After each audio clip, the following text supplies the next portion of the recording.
મારે અહીંયાથી જતું રહેવું છે.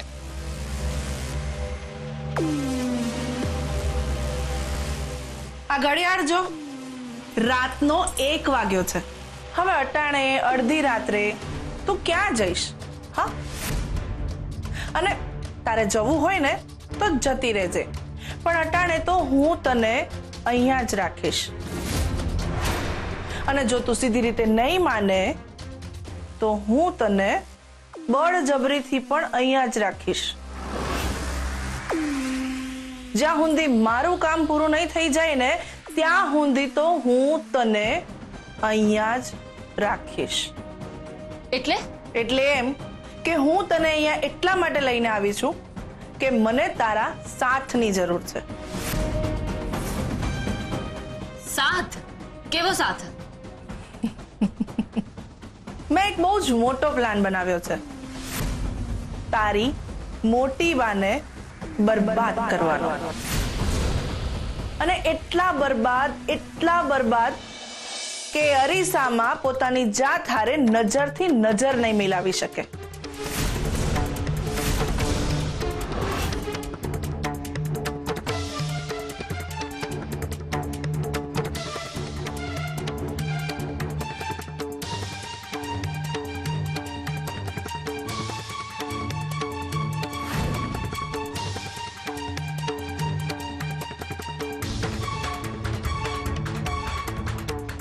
મેં આખું પ્લાનિંગ આ ફાઇલમાં લખીને રાખ્યું છે, પણ આ પ્લાનિંગને સફળ બનાવવા માટે મને તારી મદદની જરૂર પડશે.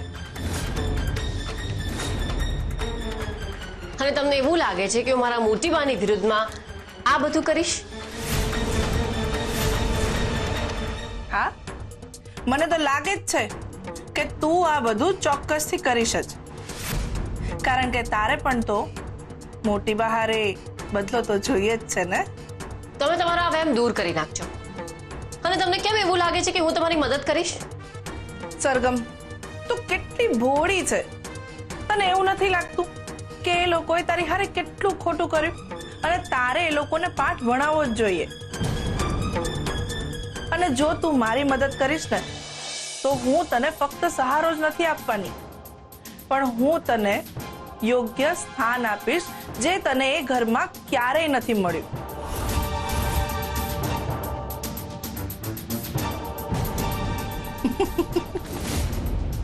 હવે અટાણે આટલી રાત્રે તું આ હંધુ ક્યાં વાંચી છે? અટાણે તો તારે આરામ કરવાની જરૂર છે. હું તારા માટે જમવાનું લઈને આવું છું, તું જમી લે, પછી તને નિરાતે મારો પ્લાન જણાવીશ. પણ અત્યારે તું આરામ કર.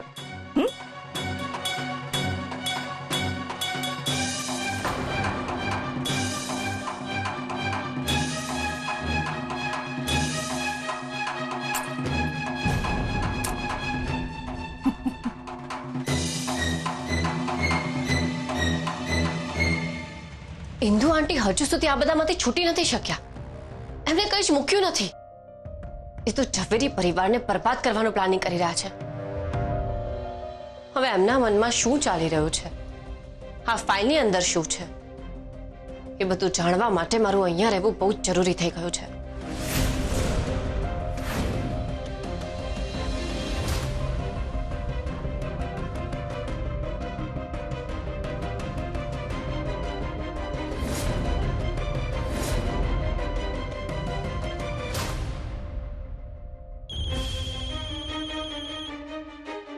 हेलो सरगम, તું ઠીક છે ને બેટા? તું ક્યાં છે? હા, હું ઠીક છું, પણ તમે કેમ છો? અને લજાવતીની તબિયત તો ઠીક છે ને? એ કેમ છે? હા હા, લજ્જાવું પણ બરાબર છે ને, હું પણ ઠીક છું બેટા. પણ તારા વગર ઘરમાં જરા પણ ગમતું નથી અમને. તું બધું ભૂલીને પાછી આવી જા ને બેટા, તું પાછી આવી જા. ના મોટી બા, હું પાછી તો ત્યાં નહીં આપી શકું. તું ક્યાં છે હમણાં? હું ઇન્દુ આંટીના ઘરે છું. શું? ઇન્દુબેન ને ત્યાં? અરે તને ખબર છે ને ત્યાં તું બિલકુલ સુરક્ષિત નથી. કેટલા ખતરનાક છે. તું ત્યાંથી હમણાં ને હમણાં નીકળી જા. એ તો મને પણ નથી ખબર કે હું અહીંયા સુધી કેવી રીતે પહોંચી, પણ એ વાત અત્યારે જવા દો ને. અત્યારે મેં તમને એક ખાસ વાત કહેવા માટે ફોન કર્યો છે. ઇન્દુ આંટી ઝવેરી પરિવારની વિરુદ્ધમાં એક કાવતરું ઘડી રહ્યા છે, અને એ શું કરવાના છે એ જાણવા માટે હું અહીંયા રહી છું. એમને શું પ્લાન કર્યું છે, એમાં કોણ કોણ સામેલ છે, એ બધું જાણવા માટે મારું અહીંયા રહેવું બહુ જરૂરી છે. અરે કંઈ જાણવાની જરૂર નથી. ઇન્દુ જે કરશે ને એ જોયું જશે. એકવાર તું ત્યાંથી નીકળી જા. ના મોટી બા, હું તો બધું જાણીને જ રહીશ. સરગમ કેમ આવું કરી રહી છે તું? એક બાજુ તું ઘર છોડીને નીકળી ગઈ છે અને બીજી બાજુ ઘરની આટલી ચિંતા કરી રહી છે. મેં ઘર છોડ્યું કારણ કે હું ધ્વનિતની પત્ની હતી અને ત્યાં રહેતી હતી,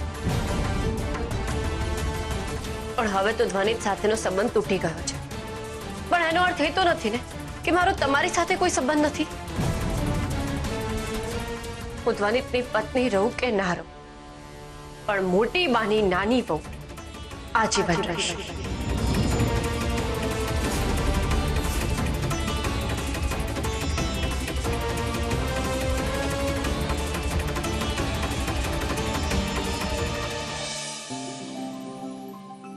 મીરા વહુ, મીરા વહુ, હા મોટી બા, બોલો ને.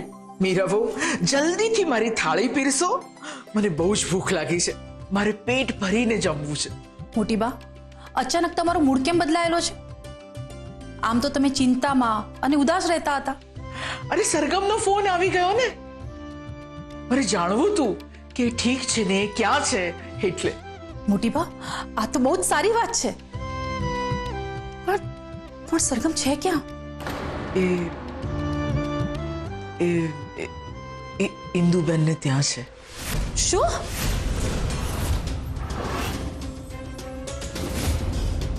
મોટી બા, સરગમ ઇન્દુબેનને ત્યાં છે અને તમે એમ શાંત બેઠા છો? મોટી બા, તમને ખબર છે ને ઇન્દુબેન કેવા વ્યક્તિ છે? તો મીરા વહુ, અત્યારે મારા માટે એ મહત્વનું નથી. મારા માટે મહત્વનું એ છે કે મારી સરગમનું ઠેકાણું આપણને મળી ગયું છે. હવે હું જેમ પહેલા બધું હતું એમ કરીને જ રહીશ. સરગમ મારી નાની વહુ પછી પહેલા એ મારી દીકરી છે. હું એને એ ઘરમાંથી બહાર કાઢીને આ ઘરમાં પાછી લઈ આવીશ, અને ધ્વનિત અને સરગમને ફરી એક કરીને જ રહીશ. મોટી બા, તમે આ કરશો કઈ રીતે? તમે કઈ વિચાર કર્યો છે? હા મીરા વહુ, મને પૂરી ખાતરી છે કે સરગમ અને ધ્વનિત ફરી પાછા એક થઈ જશે. જે થવાનું હતું એ તો થઈ ગયું, પણ હવે જે થવાનું છે એને હું થવા દઈશ નહીં. મેં તો રીત પણ વિચારી રાખી છે કે સરગમ અને ધ્વનિતને પાછા એક કેવી રીતે કરવા. મોટી બા, શું કરવાના છો તમે? મને પણ કહો ને. સમય આવે બધી ખબર પડી જશે મીરા વહુ. જે થયું છે એનો બદલો પણ લેવાનો છે અને ભવિષ્યને પણ સાચવવાનું છે.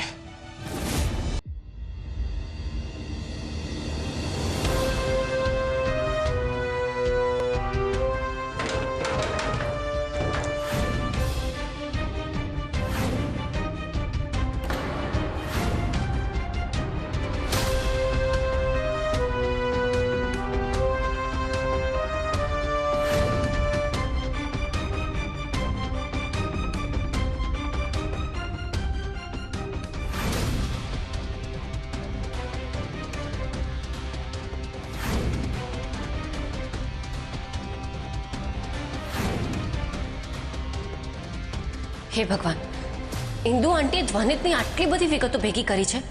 એનું Aadhaar card, PAN card, bank details. એનો અર્થ કે ઇન્દુ આંટી ધ્વનિત વિરુદ્ધ કોઈ મોટું કાવતરું ઘડી રહ્યા છે. પણ શું?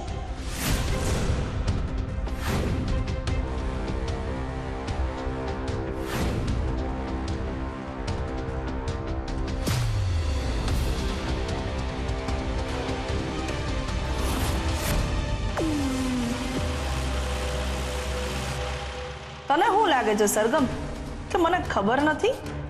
તારી મોટી બા પ્રત્યેની વફાદારી ક્યારેય ઓછી નથી થવાની એ વાત હું સારી રીતે જાણું છું, અને એટલે જ તો તને આ ઘરમાં રાખી છે. મારે જે વાત મોટી બા સુધી પહોંચાડવી છે એ વાત તું મારા માટે મોટી બા પાસે પહોંચાડીશ. શિકાર તો પકડાઈ જશે, પણ પકડનાર કોણ એની ખબર નહીં પડે.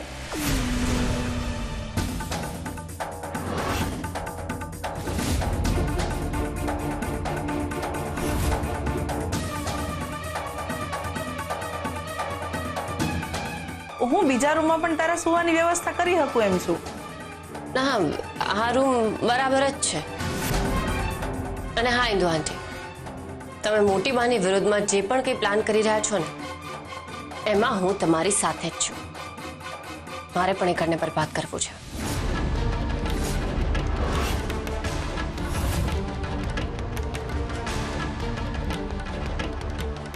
હું સમજી શકું છું તારી તકલીફ. એ ઘર માટે શું નથી કર્યું, અને તેમ છતાં પણ એ લોકોએ આજે મને રસ્તા પર લાવીને મૂકી દીધી. હું તો વર્ષો પહેલા જ આ વાત સમજી ગઈ હતી, પણ તને થોડું મોડું સમજાણું. કાંઈ વાંધો નહીં, મોડું તો મોડું, સમજાયું તો ખરા ને. અને એટલા માટે જ તો મેં તને અહીંયા રાખી છે, કારણ કે મને એ વાતની ખાતરી હતી કે તું મારો સાથ આપીશ જ. પણ તું ચિંતા ના કરતી, આપણે બંને ભેગા થઈને એ લોકોને નહીં છોડીએ.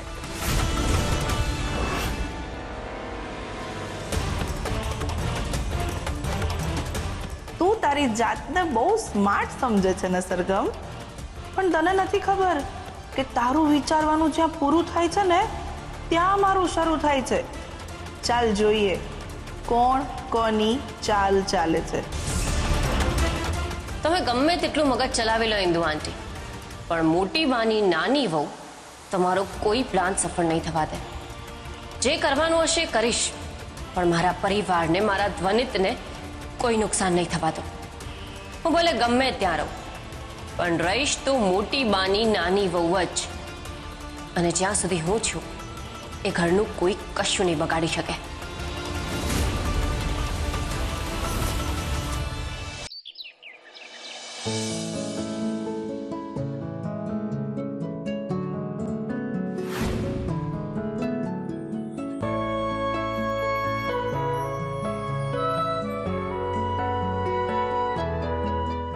સરગમ, મારું બ્લેક પેન ક્યાં છે?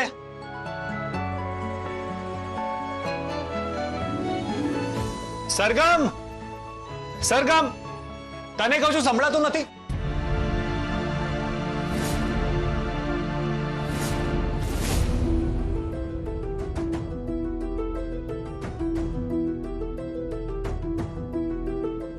સરગમ,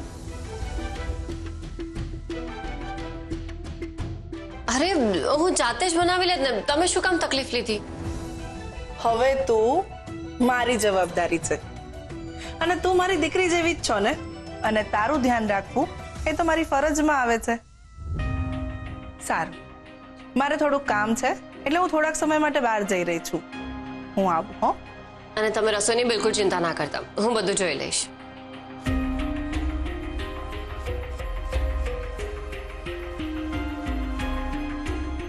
આવું હો.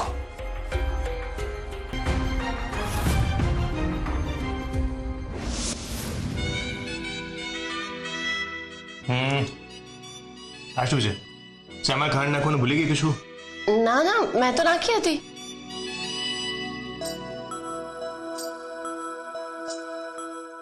બરાબર મીઠી તો છે. તને કેમ એવું લાગે છે? હવે મીઠી થઈ હશે.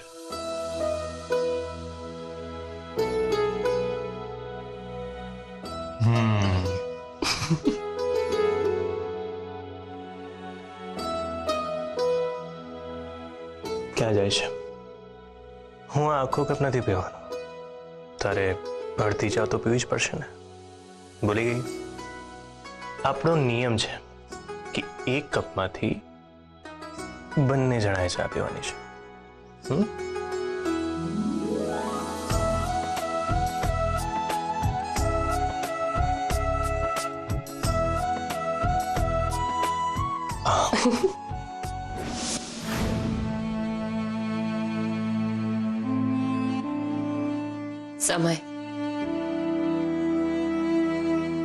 સમય કેટલો જલ્દી બદલાઈ જાય છે ને.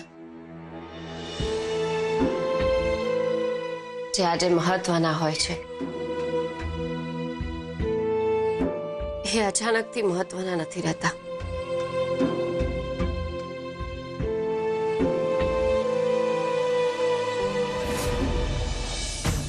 હમણાં તો ઘરની આસપાસ ફરકતો પણ નહીં, નહીતર જો સરગમને ખબર પડી જશે ને તો એ તરત જ મોટી બાને ફોન કરી દેશે અને મારી આખી પ્લાનિંગ ધૂળમાં મળી જશે. પણ તમને શું લાગે છે એ હજી પણ મોટીબા પ્રત્યે વફાદાર રહેશે? મારો અર્થ એ છે કે હવે ઘર છોડીને આવી ગઈ છે તો એ આજીવન વફાદાર જ રહેવાની છે. અયાન, વફાદાર આજીવન વફાદાર રહે, અને બે વફા ક્યારેય વફાદાર નથી બની શકતું. હું એને બહુ સારી રીતે ઓળખું છું અને એટલા માટે જ હું એને અટાણે ગેરમાર્ગે દોરી રહી છું. એને એવું લાગે છે કે એ મને રમાડી રહી છે, પણ એને નથી ખબર કે મારી રમતમાં એ માત્ર એક નાનકડું પ્યાદું છે. મેં તને જે ટાસ્ક આપ્યો છે ને, હવે તારે માત્ર એની પર ફોકસ કરવાનું છે. તારે ધ્વનિત પર નજર રાખવાની છે અને ખાસ ધ્યાન રાખજે કે કોઈ પણ હાલતમાં ધ્વનિતના મનમાં સરગમ માટે ફરીથી પ્રેમ જાગવો જોઈએ નહીં. કોઈ પણ હાલતમાં નહીં. તમે ચિંતા નહીં કરો, એ બધું હું સંભાળી લઈશ. બહુ જ જલ્દી આપણે ધ્વનિતના જીવનમાં એક નવા પાત્રનું આગમન કરાવીશું. જો એનું મન બીજે લાગેલું રહેશે ને તો એ સરગમની તરફ વળીને જોશે પણ નહીં. ઇન્દુ આંટી, અત્યારે મારો ધંધો બરાબર નથી ચાલી રહ્યો, એટલે હાથ ખર્ચી માટે થોડા રૂપિયાની જરૂર હતી. તો સીધે સીધું માંગી લેને. આમ આડકતરી રીતે માંગવાની કોઈ જરૂર નથી.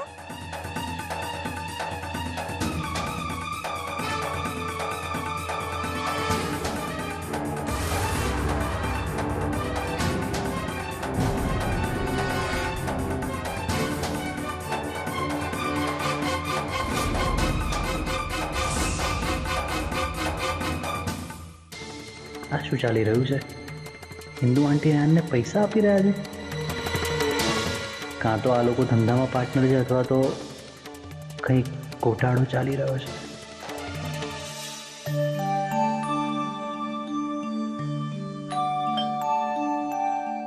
ઇન્દુ આંટી આવી ગયા લાગે છે.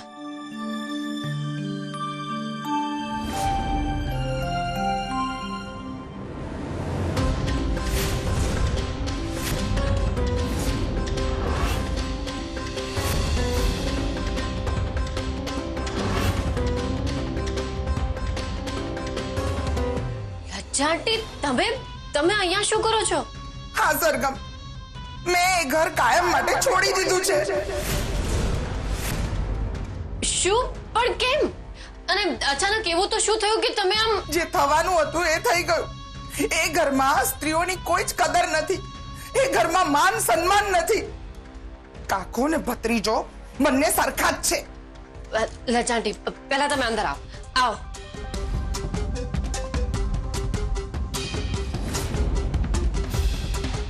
પહેલા તમે અહીંયા શાંતિથી બેસો અને શાંત થઈ જાઓ.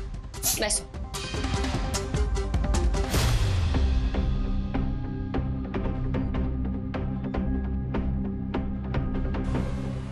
લો, પાણી પીઓ. અને પછી મને શાંતિથી કહો કે થયું શું છે?